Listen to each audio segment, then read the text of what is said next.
I consider myself very privileged to have the opportunity to address this group.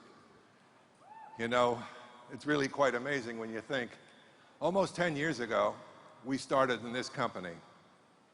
And the primary basis for our initial involvement was the quality and the character of the owners, the integrity that they exuded, the story and promise that they made to us that they would be here long term, that they would do it right, they would not compromise. And you have no idea what kind of music that was to my ears, having been in this industry as long as I have. I've seen the good, the well-intentioned that didn't make it, the bad and the ugly. But I'm going to tell you something. This is the best thing I've ever been involved in because they care about you.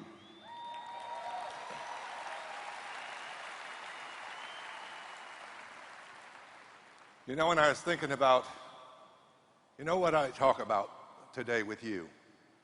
And I always get back to what people need. What is it that makes one person successful and another person not successful? What are the qualities that you need to develop? And not just as a form of memory where you're parroting the right phrases, but as something that is really etched in the fiber of your personality and it becomes the essence of who you are. That's where power lives. It does not live with pretense.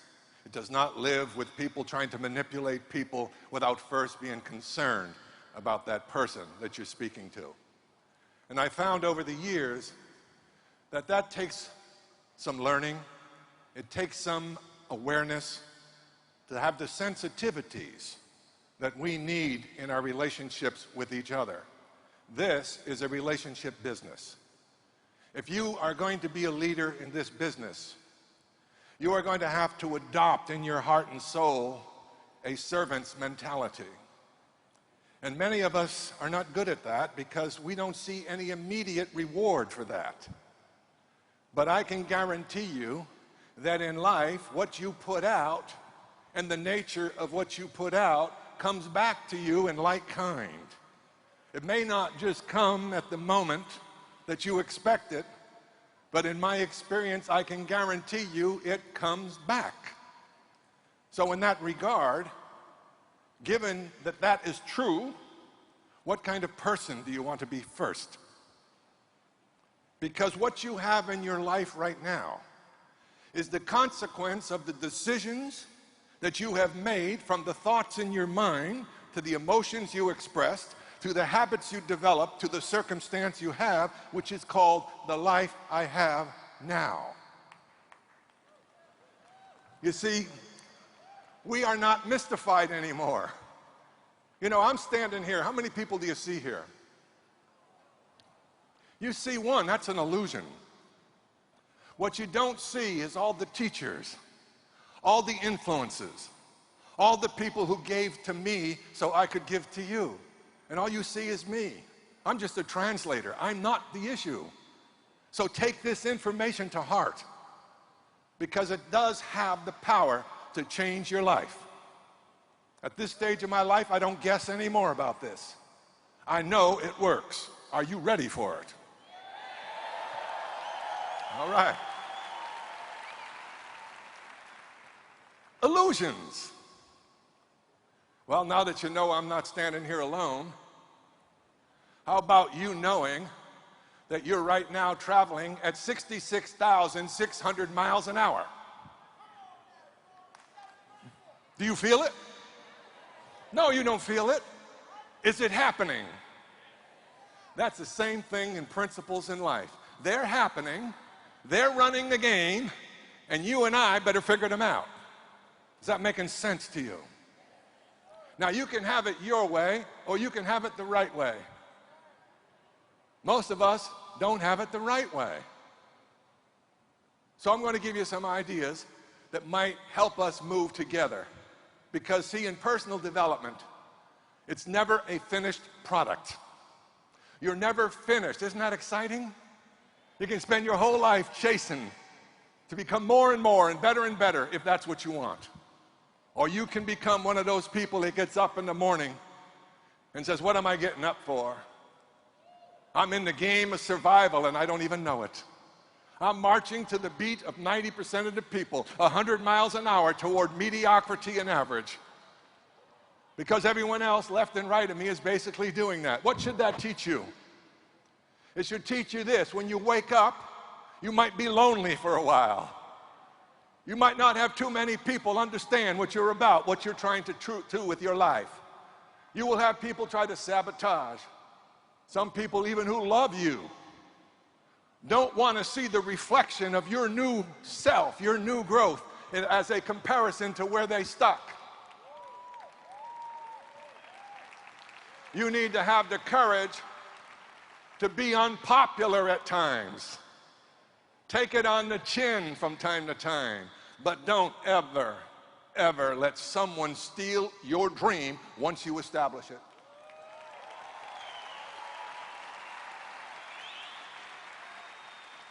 All we can do is give it away.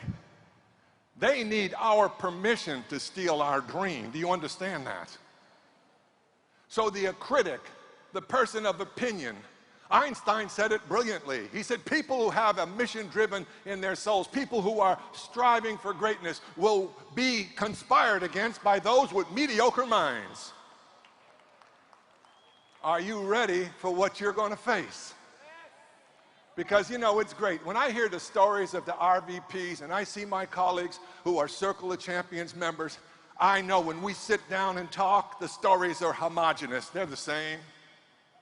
And when I hear people, they went through this, they went through that, they went through this, they almost quit. Guess what the big eraser is? Huh? The big eraser is when you walk across this stage and they say, there's an RVP. How many of you want that eraser in your life?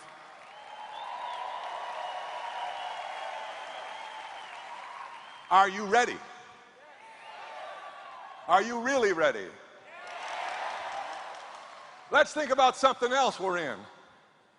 We're in a system in a universe. Wow, a universe. We're in a Milky Way. How about that one? It's not a candy bar. It's a planetary system.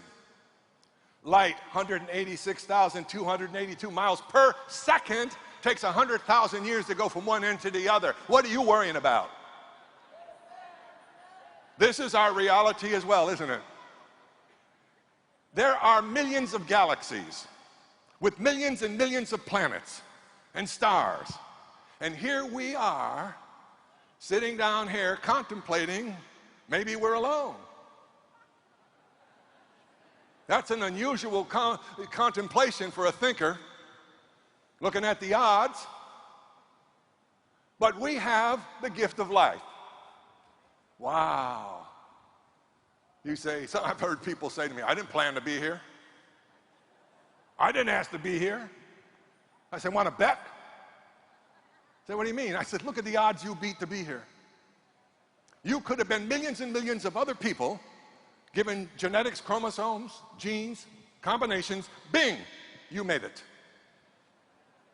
Not only that, the battle was uphill. And the first lesson you learned in life is discomfort is part of life. Yes or no? I can guarantee you your mama learned it. Now let's look at that. When you were that little infant, I want to get you back there. When you were that little infant, you didn't hate anybody. You weren't angry at anybody. You had no pretense, no judgments of people. You only had like a couple of fears, falling and loud noises. Whoop. What has happened to you since then? You're afraid of everything, let's be honest. Afraid to fail, so we don't try.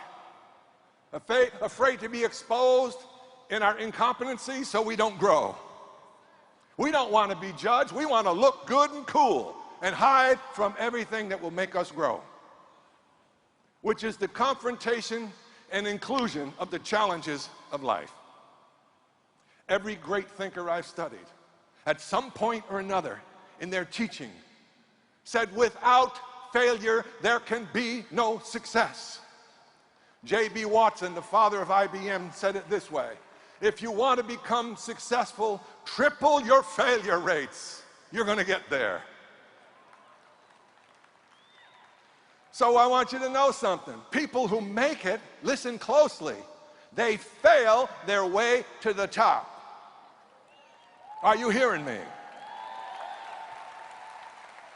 I mean, this is amazing. Let's look at the behavioral side of the business. Boy, I need to be a genius to do this. Give me a break. Hi, I got a nice phone here. Would you like to try it, Mom? Help me out in the business? Woo, PhD in that one.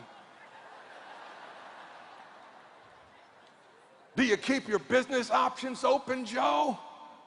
Watch this DVD and take a look at this magazine. My name's on the back. Give me a call. Huh? But I don't know what to do after. Then you get them to a meeting and let someone who knows what to do it for you until you know what to do. Whoa, brain surgery to get there.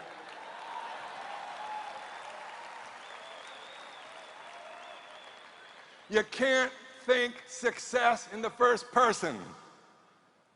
You think group.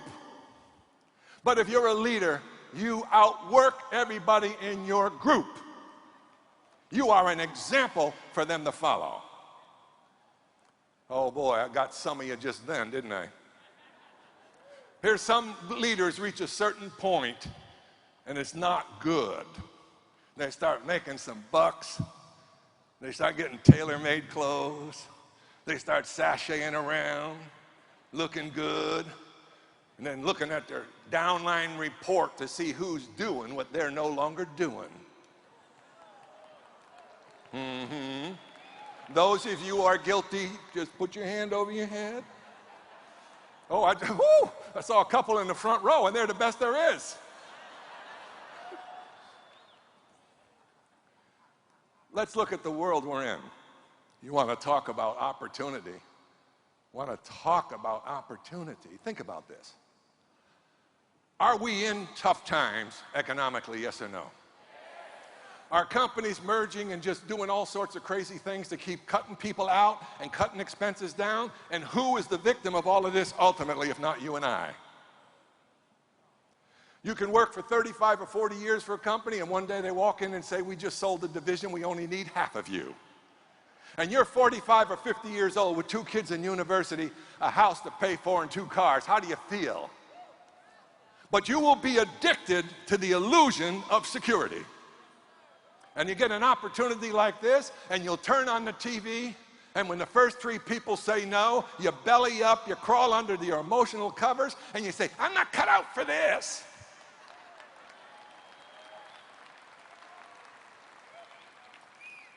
I just told those of you who start why you're going to quit. You're not going to be able to take it. Now, let's take a look at what you can't take. This is really funny for me. I've been working with the correlation of thought, emotions, habit, and circumstance most of my life. Been teaching it most of my life. So guess what? I don't like being rejected. Oh, nobody does. Well, there's 2 kinds. There's concept rejection, and there's personal rejection, isn't there? Personal rejection is when someone don't like you. Who ever told you that everybody's supposed to like you? So is it okay that some people don't like you? You could be the nicest person in the world, and some people won't like you. So the way to get over that is let it be okay that you don't need to please people. You need to take care of your family. I know people who could come in this business and go right to the top. They got an image problem. They are too good to grovel down there and help the little guy have a chance. They think they're going to keep talking to all the big shots in the world, and they're also too good to go where the help is needed. Give me somebody who has the heart of a lion that wants to be led to victory, and I'll lead them there.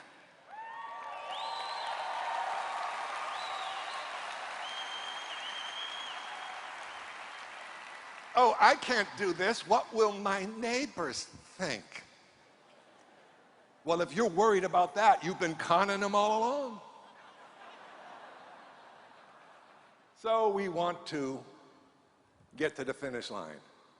We know now that there's a lot of things we need to be willing to confront and include if we're going to make it. So let's go through some of the things that stop us. We went through, I don't want to feel rejected. Okay, watch me. If there's something that I don't want to experience emotionally, then I'm resisting it, yes? So let's call this as stupid. I don't want to ever feel stupid. Let's call it embarrassed. I never want to feel embarrassed. Let's call it incompetent. I never want to feel incompetent. Okay? Let's call it rejection. I never want to feel any of these. Now, here's my mind and my spirit. Right up against it. Because I'm engaged either consciously or unconsciously at all times with trying to avoid anything that would evoke these emotions. So you become these emotions. You go through life like a Geiger counter trying to avoid anything where you might be rejected or look embarrassed or look stupid. Come on, ladies, you know what I mean. If someone showed up at some of your doors with a $10,000 check and say, "You won, come on out," and you say, "Just a minute, I haven't fixed my hair and put my makeup on." Not in my family, they'd run right out the door in their pajamas and say, "Give me the check." Do you understand what I'm saying? We have a lot of pretense that does not get us anywhere. I had a young fellow over there in Cancun sitting down with me. You know what he was talking about? He didn't think he could do this business without having this big fancy car and being all cool and looking good. I said, "Well, son, if that's not who you are, then that shouldn't be who you should be acting like. Don't you understand who you are comes through, not the pretense? We vibrate an aura, every one of us. You tell the world who you are by your presence, by the way you are with someone else. You tell the world what you're up to. And intelligent, aware people will run from you, and even if they don't know for sure, it's the reason they're saying no. Oh, this is dangerous territory, isn't it? You go out there and recruit thinking about your money, and I'll guarantee you, you're not going to get much. You go out there and recruit about helping someone else get some, you're going to get a bunch of it.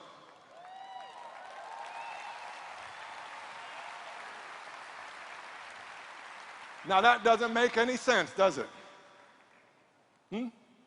Does that logically make sense given the way everything is get what I can, do it how I can, and get as much as I can, as quick as I can, I don't care?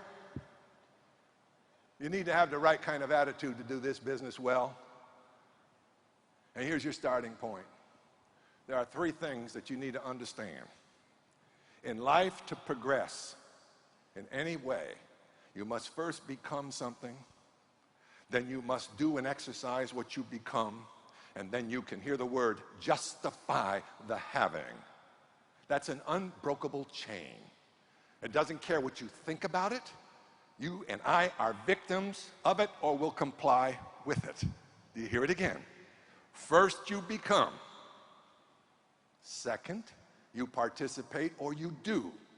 Those two combined over time bring you the result called have.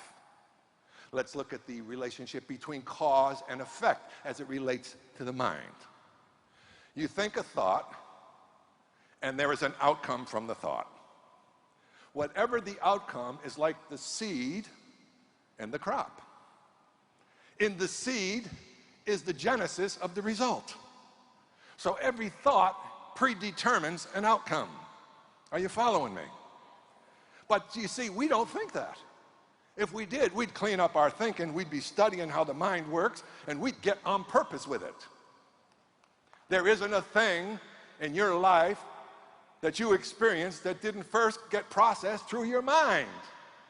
It's your interpretation of the events, circumstances in your life that make you conclude, then act, and then habitually act, attitudinally become habitual in your responses, and bingo, here's my life, and I'm amazed. How did I get here? I'll tell you how. be, do, have. You probably left off the first one, which means you couldn't do the second one, and you're in amazement. People say, oh, I got a lot of hope. I'm going to tell you something about hope. People who live in hope and don't do die in desperation. Hope is like saying someone else is going to do it for me. Then what the heck is life about? What's the gift of life? To do idly sit back and do nothing? I have people say to me, well, you know, money, I'm not that interested in money. Look closer. Some people will take the higher moral ground. Like, oh, I could never tell my friends about something that I wasn't absolutely sure of. Translate, if it's not guaranteed, I'm not risking anything with my friends. People like that never make it as entrepreneurs. Entrepreneurs take the potential of something and make it into a reality at some point.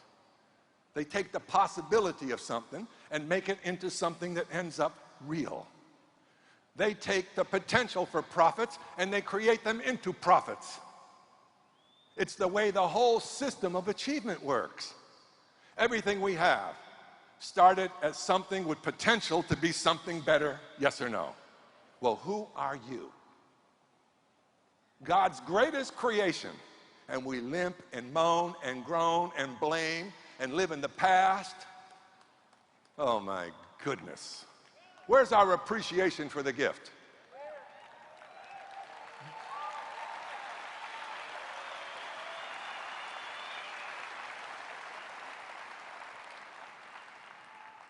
So cause and effect. It's an unbreakable chain, and it is the fundamental rule of success. It's understanding that everything I do has an effect. Every act I have is a road leading to some consequence. So people talk about integrity. We are so deep into situational ethics right now that it's dangerous. We don't have a moral compass that says, don't do that, you're cheating. You're going to find people try to bend the rules, lie to people, do things that they know are wrong, but it's like, well, maybe I won't get caught, or someone else did it and got away with it. Doesn't that person know anything about enlightenment? Let me go back to the beginning. You put that out there, you sent it out, didn't you? Huh? Who sent it out? Your grandmother or you? You sent it out. I got news for you. Just time, give it a little time. Whew. You go, what the heck happened? I'm so unlucky. What the heck happened? I'm going to tell you what happened. Just go back and look at what you did. You see, justice is an unusual paymaster. She don't always get you back when you think you're going like this. She's very patient. She sits around and lurks and says, is this dummy going to wake up? I'll give him a couple of more chances, and then zap. Oh, I got no money. I got nothing. I'm a complainer. I blame everybody in my life. If my mother were different, if my father were different, if this were that, if I'd only changed this or changed that. Give me a break. People who do that, have you noticed their life? Have you noticed it? They wallow in negativity and blaming. Yes or no? And they actually feel good doing it. Have you noticed that? Have you also noticed that they can gather people around them that want to do it too, and then they share their sad stories? And there's probably 5% truth in the whole theme. You see? People come and they say to me, George, my business isn't quite going the way I want to. Can you help me? Oh, I'll teach you how to handle that one. How many would like to know how to handle that one? This is real easy. I say, what time is it? Usually they cry at night. Right, Deb? Get the call at night. So the call comes, I say, okay. What time is it? They say, oh, it's 9:30. I say, good. What time did you get up this morning? Oh, I got up at 8:30, okay? How many people did you talk to today to invite to Thursday's meeting? Dead silence. Oh, bloop, bloop, bloop, bloop. How many DVDs did you put out today that would help somebody look at your opportunity? Bloop, bloop, bloop. I'm being unfair, aren't I? How about yesterday? We're going to be honest? How about in the last week to 10 days? And then you look at them and say, do you understand something? How can you be successful in a business when you're not doing the business?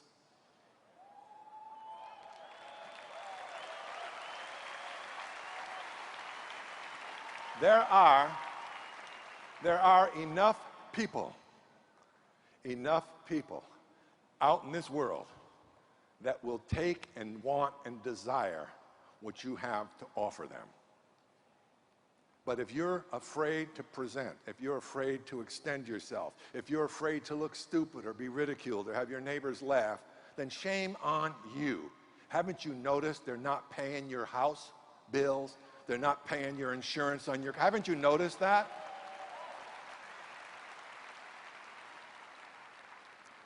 The biggest enemy you and I have had since we were little, and we better shake it if we're going to make it.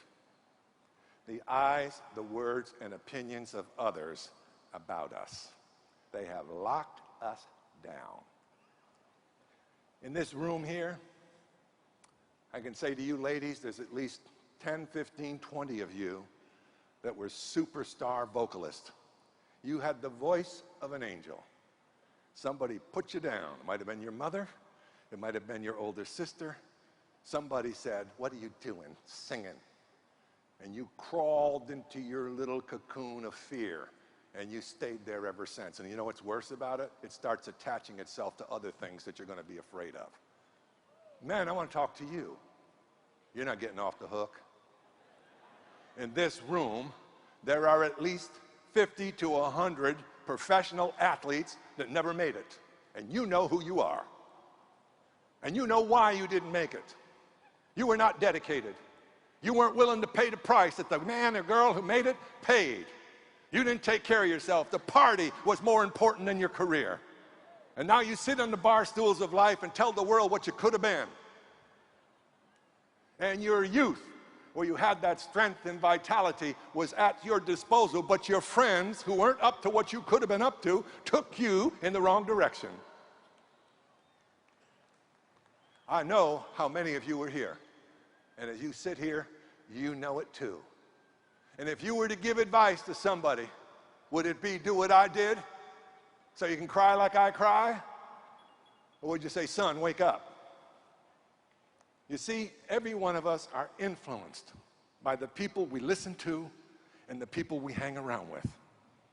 They will either take you on the road where you want to go, or they will pull you off track and take you where you don't want to go. And they're good at it. They'll make that other side look so good that you go, oh man, this is hard work going to the gym again today. I'd rather go to the party. It's about choices, isn't it? But is there a consequence to every choice? Is not justice insidious? I don't feel it today. It didn't seem like much.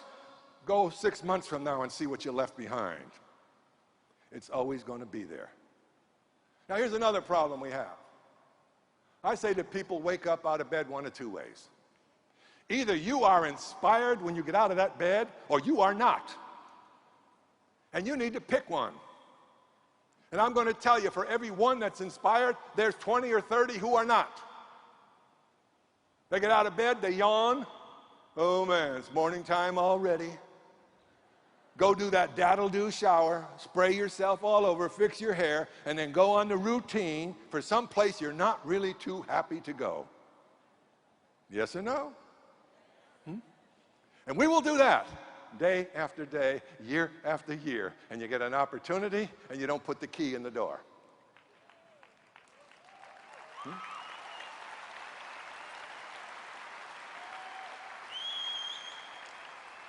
So at this point, do you think change is just a little bit necessary or absolutely necessary? Pick one. Okay? Here's what we're going to do. When you leave here,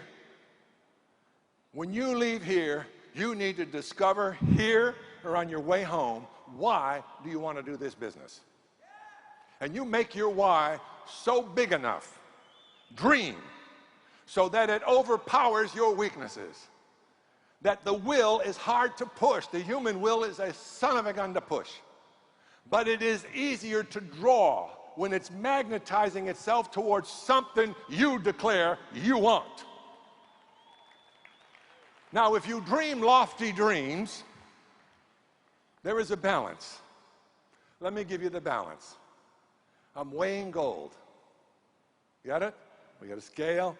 I got equal amounts on both sides, so it's perfectly balanced. What is the balance? On this side is what I want. Money, prestige, happiness, things I can do for charity. Okay, make your list. This is what I want. The bigger this list, equal size on this side.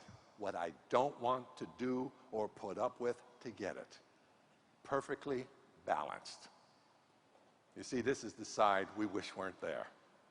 But this is the side that's always there. This is why there are so few successful people. We just aren't willing to pay the price to enjoy the fruits of our labor. 3 to 5 years in work clothes can put you in tailor-made clothes for the rest of your life if you get serious.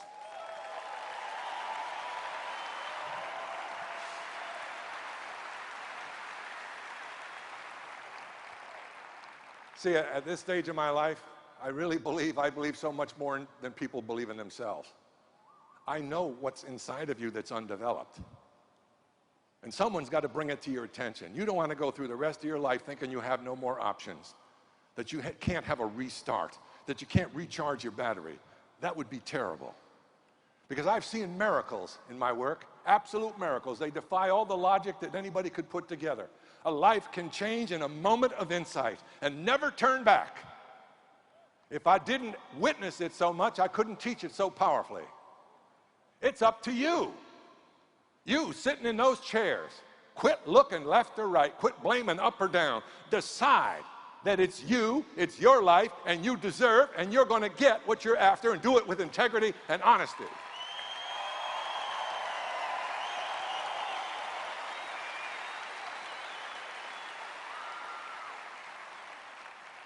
So what kind of desire do I need to magnetize my will? Lukewarm will not work. I'll give it a try, failure. You hearing me? Don't you leave here with the voice, I'm going to give it a try. And I'll tell you why. We've all failed at things in our past, yes or no? So when you say to something new, I'm going to give it a try, let me tell you what's going on in your head. You have a ceiling of your last failure, and you ain't going no further than that point. You're not letting yourself free, because once you hit that wall that you hit before that made you quit, unless you decide to go right straight through it, you'll hit it, those same emotions will be moving up, and they'll take you over, and out you go. And you know what they're going to be about? Mismanaged emotions. I don't care what you say. I have my mission. My mission's for my family. My mission's for myself. I want to grow as a person. You need to be in an environment to grow, don't you? You see, I love what Greg Provenzano says. I don't know if he said it here. He'll probably say it later. ACN is a personal development program that happens to use products and has a great compensation plan. How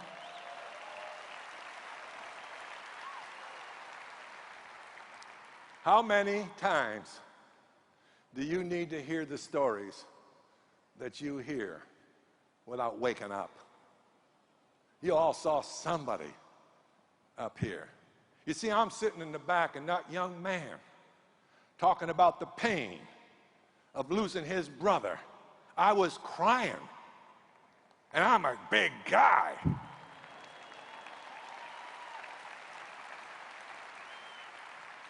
So you got to have heart. You got to feel for your people.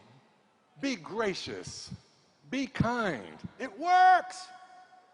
Help people out. What's the big deal? I hear people, they ain't my group. Boy, don't you ever say that around me. This is a family.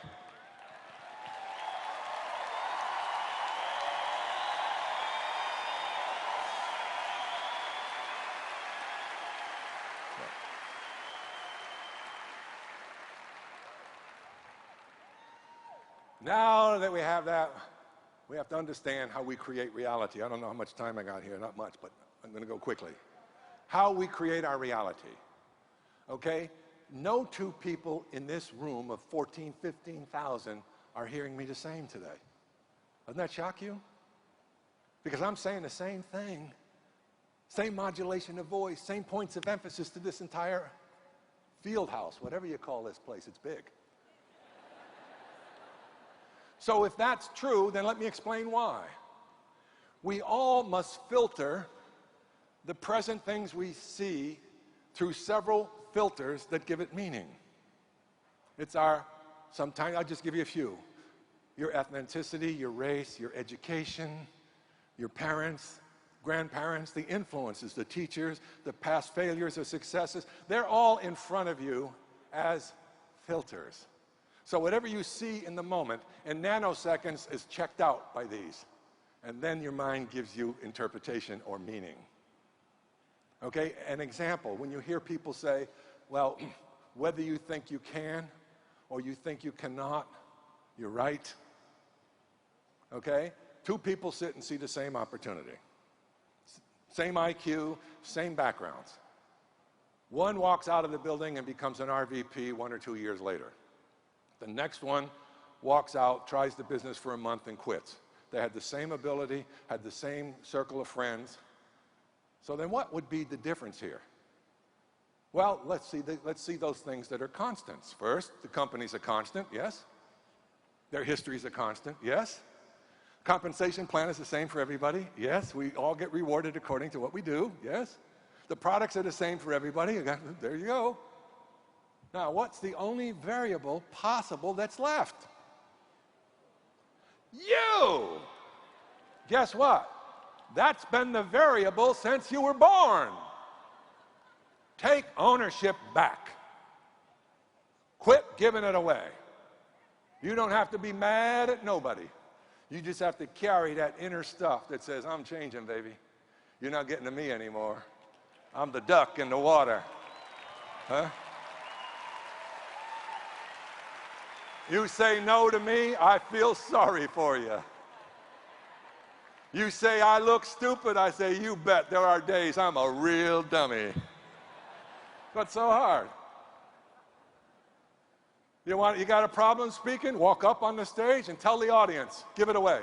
Give your problem away. I can't tell you, I'm terrified to be up here. But I want you to listen to me. Well, I'll just say 3 things and run. They'll love you. Your fears are self-made ghosts. Self-made ghost of your own making. Now, if your thought process made them, could new understandings and enlightenment unmake them? Could they be put to neutral or even almost completely eliminated? Now I'm going to tell you how to do that. When you know, without a shadow of a doubt, what you want. You want RVP? Then here's how you're going to get it. You're going to take what I call a stand. You're going to look at that target called RVP. And I don't care how far your mind seems to think it's away. See, I know one thing, that if you do one thing, you have got one heck of a chance of making it. And it sounds kind of stupid because it is a weak word in our understanding, and yet it's the most powerful word in getting something done.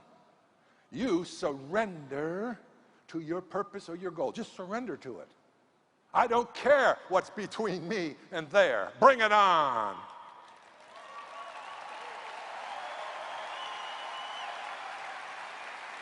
Now watch. Here comes rejection. Oh, I hated this before. But now, this is funny. Man, this is, and here's what you say inside. Woo! One more step closer. Put a big grin on your face. They're actually helping you, and you're running from it. See, I'm going to give you a really cool insight here. I hope you can grasp it. When life moves on and you have wisdom, when you look back, you're going to understand something if you're searching. That every difficulty you've had, every challenge you had, if you didn't give up your goal, was nothing more than a deposit on your eventual victory.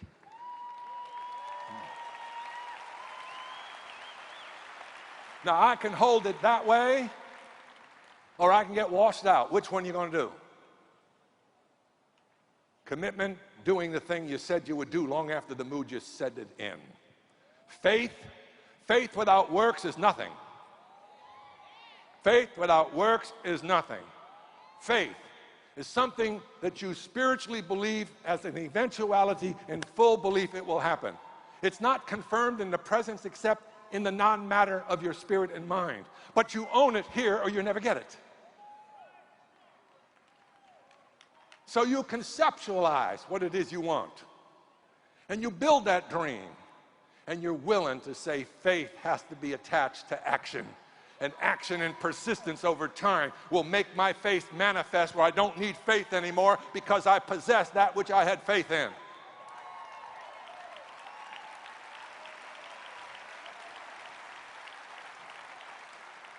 Enthusiasm. Quit being cool. You got it? Quit the pretense.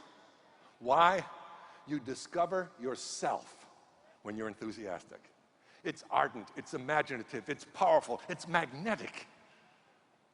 It'll take people wanting to be around you because you bring to life a certain joy in your presence. And people will want to be around you because maybe they need that little boost that you can give with a hand on the shoulder, a handshake, a hug. Do you understand the power we have? Nelson Mandela said it best. He said, we're not really afraid of the darkness. We're afraid of the light we really have.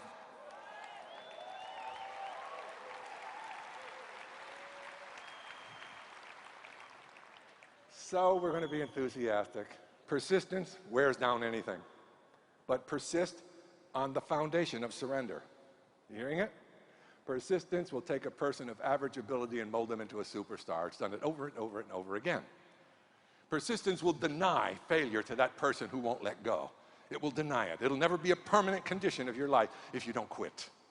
The world is full of quitters, and most quitters come from not being able to manage disappointment, frustration, and discouragement. There's where they live. And I hope my comments have helped you realize the folly of letting that stop you anymore.